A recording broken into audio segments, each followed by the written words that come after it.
लोग जानते हैं कि चाइना दुनिया में गंदम पैदा करने वाला सबसे बड़ा मुल्क है, जबकि इस लिस्ट में पाकिस्तान का नंबर 7वां है। मतलब पूरी दुनिया में पाकिस्तान गंदम पैदा करने वाला 7वां बड़ा मुल्क है और ये सुनने में बहुत अच्छा लगता है। लेकिन दूसरी साइड पर जब हम देखें तो आटा क्राइसिस की वजह से अभी तक 10 लोग अपनी जान से हाथ धो बैठे हैं, जो शायद आटा क्राइसिस की पोजीशन अगर देखी जाए तो हम दुनिया में पहले नंबर पर आते हैं, क्योंकि पिछले 2 हफ्ते में 1 दर्जन से ज्यादा मुख्तलिफ मकामात पर लोगों ने आटे के ट्रक को रोका और उसको लूट कर आटा लेकर फरार हो गए, जबकि बहुत सारी शुगर मिल्स की दीवारें तोड़कर लोग वहां पर आटा जो है उठाने के चक्कर में जो है वो रिपोर्ट्स जो है वो सामने आ रही हैं। अब आज के सेशन में हम बात करेंगे कि पाकिस्तान अगर दुनिया का 7वां बड़ा गंदम पैदा करने वाला मुल्क है, लेकिन क्राइसिस में ये दुनिया का पहला बड़ा मुल्क आ रहा है, तो ये एकदम से इतनी जो शॉर्टेज है ये क्यों हुई, इसकी क्या वजूहात हैं और इसको कैसे कम कर सकते हैं। और उस पर सबसे पहले ये बताता जाऊं कि पाकिस्तान में जो आटा क्राइसिस आया है ये पूरी दुनिया में आटे की कीमतें बढ़ी हैं, लेकिन पाकिस्तान में ये जरूरत से ज्यादा इसमें इजाफा हुआ है और उसकी सबसे बड़ी वजह आपकी रशिया यूक्रेन वार है, क्योंकि वो पूरी दुनिया को सबसे ज्यादा गंदम बेचते हैं और जंग की वजह से जब सप्लाई मुतासर हुई तो कीमतों में इजाफा हो गया।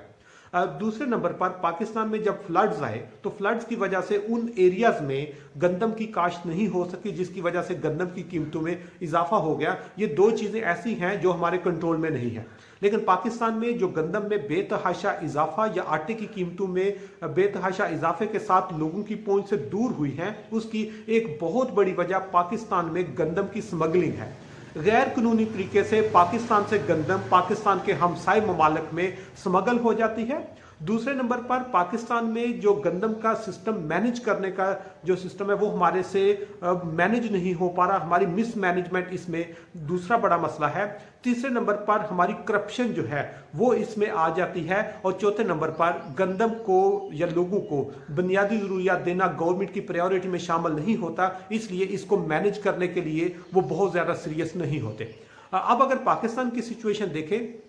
तो जिस तरह बताया कि इन 4 फैक्टर की वजह से पाकिस्तान में आटे का बहरान इतना शदीद हो चुका है कि लोगों को 2 टाइम की रोटी पूरा करना उनके कंट्रोल से निकल चुका है। जिस तरह मैंने बताया कि 10 से ज्यादा लोगों की अमवात हो चुकी हैं। आटा गवर्नमेंट लोगों को जो डिजर्विंग है उनको फ्री दे रही है, लेकिन उन तक फिर भी नहीं पहुंच रहा, वहां से मैनेज नहीं हो पा रहा, पुलिस से मैनेज नहीं हो पा रहा, यहां तक कि लोग क्राइम करने पर उतर गए हैं, क्योंकि जब किसी की नौकरी जाती है तो उसको इतना इशू नहीं होता, बिजनेस स्लो होता है तो फिर भी इतना प्रॉब्लम नहीं होता, लोगों के जो ओवरऑल एसेट्स हैं उसमें प्रॉब्लम आता है तो कोई इशू नहीं होता, लेकिन जिस वक्त उनको रोटी नहीं मिलती तो फिर जो इशू है वो शदीद हो जाता है। और पाकिस्तान में इस वक्त 70 से 80% लो और मिडिल इनकम के लोगों को रोटी की एक्सेस या आटा या गंदम जो है वो उनकी पहुंच से दूर हो चुकी है। और पाकिस्तान जिस तरह बताया कि दुनिया का 7वां बड़ा गंदम पैदा करने वाला मुल्क है और वहां पर अगर लोगों को आटा ना मिले तो इसका मतलब है वहां पर हमें हमारे अरबाब इख्तियार को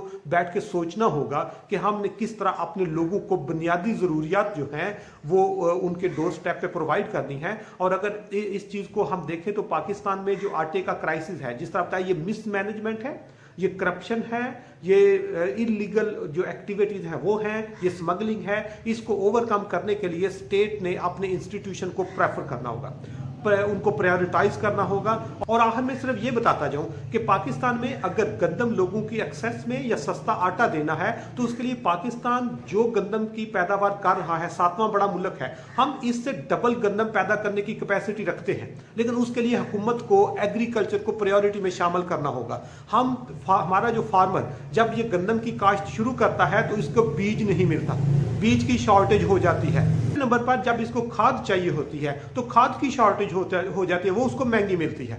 तीसरे नंबर पर जिस वक्त उसको पानी चाहिए होता है तो पेट्रोल और डीजल इतना महंगा होता है, बिजली इतनी महंगी होती है कि वो अपनी गंदम को पानी भी नहीं दे सकता। और चौथे नंबर पर जब वो गंदम तैयार हो जाती है तो उसको इतनी कम कीमत दी जाती है कि वो उसके कास्ट पूरे नहीं करता, जिसकी वजह से फार्मर को इसमें कोई इंटरेस्ट नहीं होती। अगर हुकूमत फार्मर को सिर्फ सस्ता बीज दे दे, सस्ती खाद दे दे और सस्ती बिजली दे दे, यकीन करो हमारा फार्मर इतनी गंदम पैदा करे कि आज की जो कीमत है इससे आधी कीमत पर भी ये लोगों को मुयस्सर हो सकती है।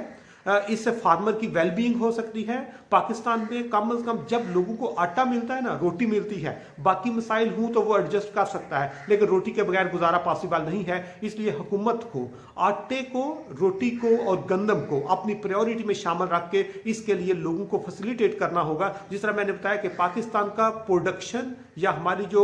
फर्टिलिटी है या हमारा जो इसकी फार्मर की हार्ड वर्क है, इस पर किसी को कोई शक नहीं है, लेकिन हुकूमत अगर उनको फैसिलिटेट करेगी तो वो अच्छी गंदम पैदा करके लोगों को फैसिलिटेट कर सकेंगे। लेकिन अगर हुकूमत उन पर पाबंदियां लगाएगी, उन पर ओवर टैक्सेशन करेगी, उनको फैसिलिटीज नहीं देगी, तो वो यकीनन गंदम पैदा नहीं करेंगे। इसलिए इसमें कसूर का फार्मर का नहीं है, कसूर हमारी जमीन का नहीं है, बल्कि अरबाब इख्तियार ने उनको फैसिलिटेट करना होगा, जिससे हम इस क्राइसिस से बाहर निकल सकते हैं।